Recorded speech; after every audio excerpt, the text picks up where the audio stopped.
Hi friends, ചെമ്പനീർ point വരാൻ പോകുന്ന ഒരു കിടിലൻ എപ്പിസോഡിൻ്റെ റിവ്യൂ ആണ് ഇന്ന്. സച്ചിയുടെ കാറ് അച്ഛൻ്റെ ചികിത്സക്കായി വിറ്റിരുന്നു. പിന്നെ ഫിനാൻസുകാരനെ അടിച്ചത് കാരണം വാടക കൂടാൻ കൊടുത്ത കാറും സച്ചിയുടെ കയ്യിൽ നിന്ന് എടുത്തുകൊണ്ട് പോവുകയാണ്. കാറില്ലാതെ സച്ചി ആകെ വിഷമിച്ചിരിക്കുകയാണ്. അങ്ങനെ പല ജോലിക്കും പോകുന്നുണ്ട്. പിന്നീട് പോകുന്നത് കാറ് തുടക്കാനാണ്. ഈ വിവരം ശ്രുതി അറിയുന്നുണ്ട്. എന്നിട്ട് അത് വീട്ടിൽ പോയി പറയുന്നുണ്ട്. അങ്ങനെ എല്ലാവരും അറിയുന്നു ഈ സംഭവം. അങ്ങനെ ഇരിക്കെ സച്ചിക്ക് വിറ്റ കാറ് തന്നെ വാങ്ങിക്കൊടുക്കുകയാണ് രവി. അപ്പോൾ ഒരുപാട് സന്തോഷമാകുന്നുണ്ട് സച്ചിക്ക്. അങ്ങനെ ഇരിക്കെ ഒരു ദിവസം പലിശ കൊടുക്കാൻ കൂട്ടുകാരന് കഴിയാതെ വന്നപ്പോൾ സച്ചി തൻ്റെ കാറ് വിറ്റ് ആ കടം തീർക്കുകയാണ്. കാര്യങ്ങളൊന്നും രവിയോടോ ഒന്നും പറയുന്നില്ല സച്ചി. പിന്നീട് ഒരു ദിവസം രേവതിയോട് സത്യങ്ങളൊക്കെ പറയുന്നുണ്ട് സച്ചി. അപ്പോൾ രേവതി ആദ്യം തന്നെ വിമർശിക്കുന്നുണ്ട്. നിങ്ങൾ എന്ത് പണിയാണ് ചെയ്ത്? അച്ഛൻ എത്ര സ്നേഹത്തോടെ വാങ്ങി തന്ന കാറായത്. രേവതി, നിനക്കറിയാലോ, പലിശക്കാരൻ വന്നിട്ട് എൻ്റെ കൂട്ടുകാരെ എന്തൊക്കെയാണ് പറഞ്ഞതെന്ന് അറിയാവോ? അപ്പോൾ എന്നോട് ചോദിച്ചു നിനക്ക് ഞങ്ങളെ സഹായിക്കാൻ പറ്റുമെന്ന്.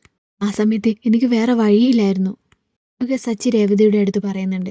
അങ്ങനെ രേവതി ആ സമയത്ത് കുറച്ച് ദേഷ്യമൊക്കെ കാണിച്ചെങ്കിലും പിന്നീട് രേവതിയുടെ ദേഷ്യമൊക്കെ മാറുന്നുണ്ട്.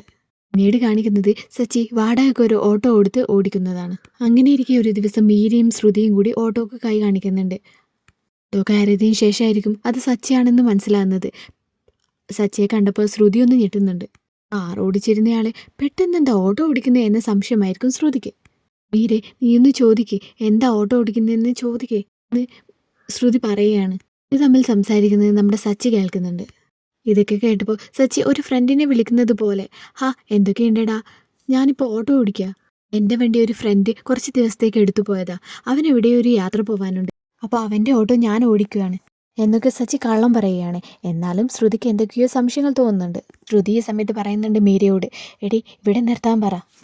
അപ്പോൾ മീര ചോദിക്കുന്നുണ്ട്, അതെന്തിനടി അത് പാർലറിൻ്റെ മുമ്പിൽ നിർത്തിയാൽ പോരെ? എടി പൊട്ടി, ഇപ്പോൾ പാർലറിൻ്റെ മുകളിൽ ഇപ്പോൾ ആൻറ്റിയുടെ പേരല്ല, അതിവനറിഞ്ഞാൽ എന്താവുമെന്ന് നിനക്കറിയില്ലേ? നീ ഇവിടെ നിർത്താൻ പറ. എന്നാൽ പാർലറിൻ്റെ പേരൊക്കെ മാറ്റിയ കാര്യം സച്ചി മുന്നേ അറിഞ്ഞതാ. എന്നാൽ ഇതൊരു പ്രശ്നം ആവേണ്ടെന്ന് വിചാരിച്ച് രവി തന്നെയാണ് ഇത് ആരോടും പറയണ്ടെന്നുള്ള കാര്യം പറഞ്ഞത്. എന്നാൽ കുറച്ചപ്പുറം മാറി നിർത്താൻ പറയാണ്. അപ്പോൾ സച്ചി ചോദിക്കുന്നുണ്ട്, എന്താ ഇവിടെ അല്ലല്ലോ പാർലർ, കുറച്ച് അപ്പുറത്ത് മാറി നിർത്താൻ വേണ്ടി പറയുകയാണ്. അപ്പോൾ സച്ചി ചോദിക്കുന്നുണ്ട്, എന്താ പാർലറിൻ്റെ മുമ്പിലല്ലേ നിർത്തേണ്ടത്, ഇപ്പോൾ ഇവിടെ നിർത്തിയാൽ മതിയെന്ന് മീര പറയുകയാണ്. അങ്ങനെ രണ്ടുപേരും ഇറങ്ങി നടക്കുകയാണ്. അപ്പോൾ സച്ചി ശ്രുതിയെ വിളിക്കുന്നുണ്ട്. എങ്ങോട്ടാ പോകുന്നത്? എനിക്ക് പൈസ തന്നില്ല. അപ്പോൾ മീര പറയുന്നുണ്ട്, ഇവളോട് എന്തിനാ പൈസ ചോദിക്കുന്നത്? ഇവള് നിൻ്റെ ഏട്ടൻ്റെ ഭാര്യയല്ലേ? ഏട്ടോടെ എന്തിനാ? സച്ചി പറയുന്നുണ്ട്, ഏട്ടൻ്റെ ഭാര്യയൊക്കെ അങ്ങ് വീട്ടിൽ. ഇവിടെ എനിക്ക് പൈസ കിട്ടിയേ പറ്റൂ. ഞാനേ വണ്ടിയിലെ പെട്രോൾ അടിച്ചിട്ട് പൈസ കിട്ടിയേ പറ്റൂ എന്ന് പറഞ്ഞുകൊണ്ട് സച്ചി ശ്രുതിയുടെ കൈയിൽ നിന്ന് പൈസ വാങ്ങുവാണ്. പിന്നീട് കാണിക്കുന്നത് സച്ചിയെ അറിയുന്ന ഒരാൾ സച്ചിയോട് സംസാരിക്കുകയാണ്. സച്ചി, കാറെവിടെ? നീ എന്താ ഓട്ടോ ഓടിക്കുന്നേ എന്നൊക്കെ ചോദിക്കുകയാണ്. കാറ് വിറ്റു, കാറിന് പകരം ഞാനിപ്പോൾ ഓട്ടോ ആണ് ഓടിക്കുന്നത്. ഇതൊക്കെ മാറി നിന്ന് ശ്രുതിയും മീരയും കൂടി കേൾക്കുന്നുണ്ടായിരുന്നു. ഏട്ടോടെ നിന്നെ ശ്രുതി മനസ്സിൽ വിചാരിക്കുന്നുണ്ട്, എന്തായാലും ഇത് വീട്ടിൽ പോയി പറഞ്ഞിട്ട് തന്നെ കാര്യം. അപ്പോൾ മീരയോട് പറയുന്നുണ്ട്, മീരെ നീ പാർലറിലേക്ക് പോയിക്കോ, ഞാനൊന്ന് വീട്ടിൽ പോയിട്ട് വരാമെന്ന്.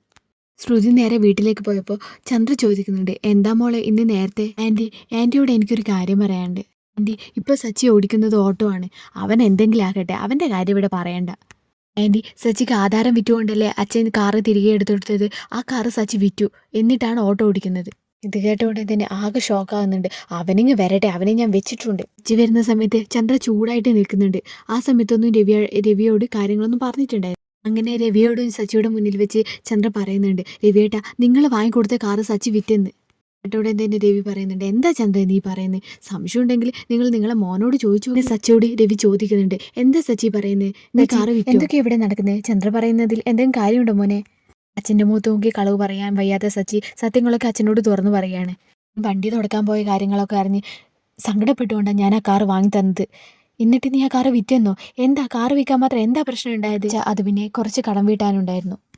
അതിന് ഇത്രമാത്രം കടം നിനക്ക് എവിടുന്ന? അല്ല, എൻ്റെ ഫ്രണ്ട്സിനെ സഹായിക്കാൻ വേണ്ടി ചെയ്തതാ.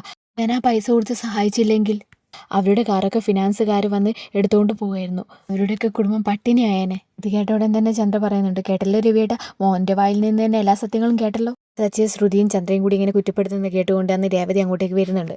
മതി നിർത്ത്, സച്ചേട്ടൻ ഫ്രണ്ട്സിനെ സഹായിക്കാൻ വേണ്ടി ചെയ്തതാ, അല്ലെങ്കിൽ അവരുടെ കുടുംബം പട്ടിണി ആയനെ. ആരോടും സങ്കടം കണ്ടിരിക്കാൻ സച്ചേട്ടനാവില്ല. പിന്നെ ഒരു ജോലിക്കും പോവാതെയൊന്നും അല്ലല്ലോ സച്ചേട്ടൻ ഇവിടെ നിൽക്കുന്നത്. ഓട്ടോ ഓടിച്ചിട്ടാണെങ്കിലും മാസം ചെലവിനുള്ള പൈസ ഇവിടെ തരുന്നില്ലേ? സച്ചി അങ്ങനെ അച്ഛൻ്റെ അടുത്ത് ചെല്ലുന്നുണ്ട്.